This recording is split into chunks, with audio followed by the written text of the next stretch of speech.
Okay, now it's time to test our preamplifier. The directions give you a couple tests to do that are really useful. Even if you're not building one of these particular units, this testing procedure makes a lot of sense. So I've got my meter set to measure resistance. On this meter it's 4K, something around there. And right here we have the 3 voltage connections.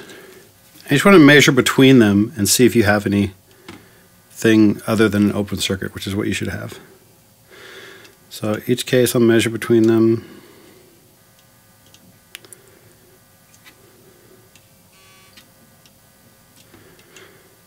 Checking everything I can.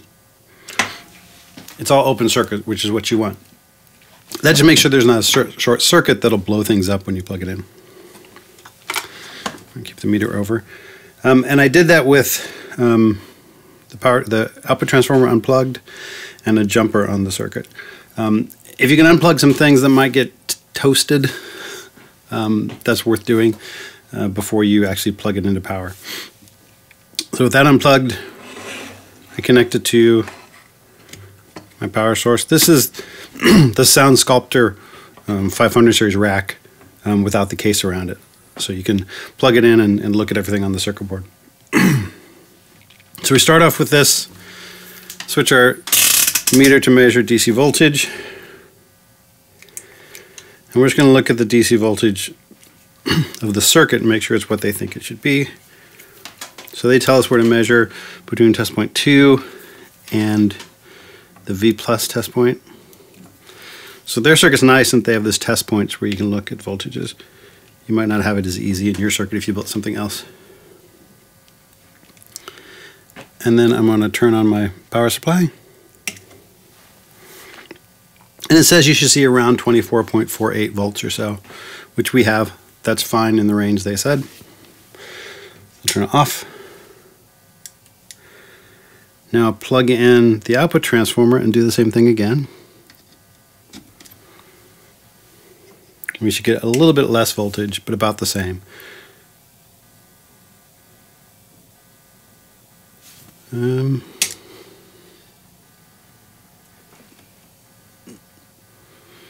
Try that again. There we go. I had this meter lead was, I think, shorting against something else. So watch out for that. It could have blown something up, but it didn't. So that's what we want, a little bit less than the first time. Power down again. And now we want to bias the transistor on this. So again, this would be specific directions to your kit. And we want to measure between test point 4 here and test point 2. And we're looking for, we're going to adjust this potentiometer right here, screwdriver potentiometer, to get 3 volts exactly. So we'll power up.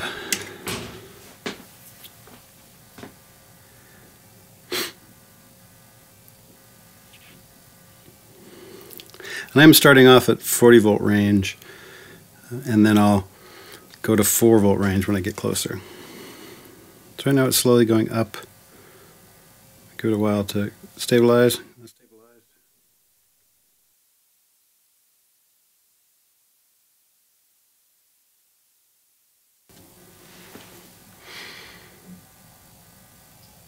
So that looks good. I'll take these off. So the directions now tell you to use a dynamic microphone to test it. We're going to test it with our test gear instead. So this is a Lindos MS-20. It's our the piece of test equipment we have for audio for our lab. And this allows us to do level, frequency response, distortion, noise, all those analysis. So I'm coming out of the test box through a 20 dB pad, which is right here, into the box. Doing that allows you to have reasonable level coming out of the tester, but still mic level coming in. If I turn this down so much that it was mic level, it would be turning it down before the last amplifier stage, so it'd still be noisy. So this is a better way to do it, having a pad. Then out of the preamp, back into the tester. And we're going to send 0 dBu, 1000 hertz. So I'll power up. We hear audio, that's a good sign. I just turned down the speaker. It's still getting the same audio. So I'm sending -20 in. I'm getting -10 out, so that should be 10 dB of gain. And if we look at the front, the switch is set to 10 dB of gain, so that's good. And then I'll go up another 10 dB. We should see the gain turn up another 10. Go up one more 10. Get it a +10, that's good. Now we need to start turning the output of this down because this is going to get past the input level that this can take, because this can only take +19.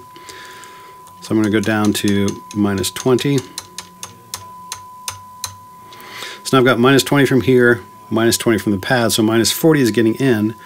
I'm at 30 dB of gain, so -10 dBu out, that's good.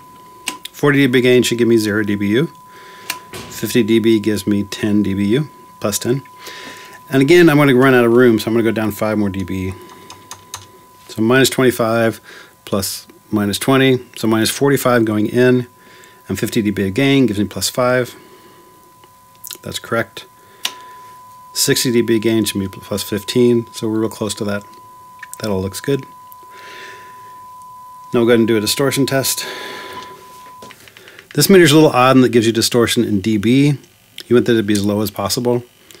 This is maximum gain. -50 dB is perfectly fine. Noise should be around the same range. Yes, it is.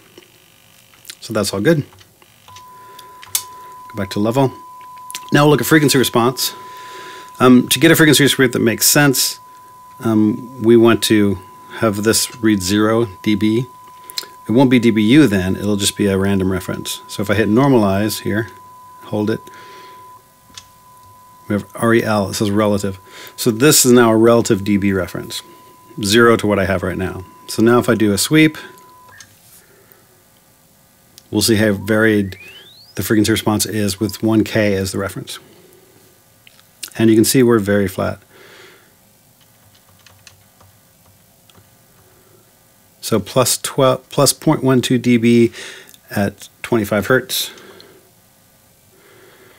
Up on the top, minus 0.13 at 22 kilohertz. So really good. And that's at full gain, so that's good. Try all the switches then, make sure everything's working for you. I always like to put some music through it, just to make sure it sounds reasonable. Distortion's fine, frequency response is fine, so this should be all set the way it is. Next thing to do is to pull a jumper, add the DI board back in, and test it.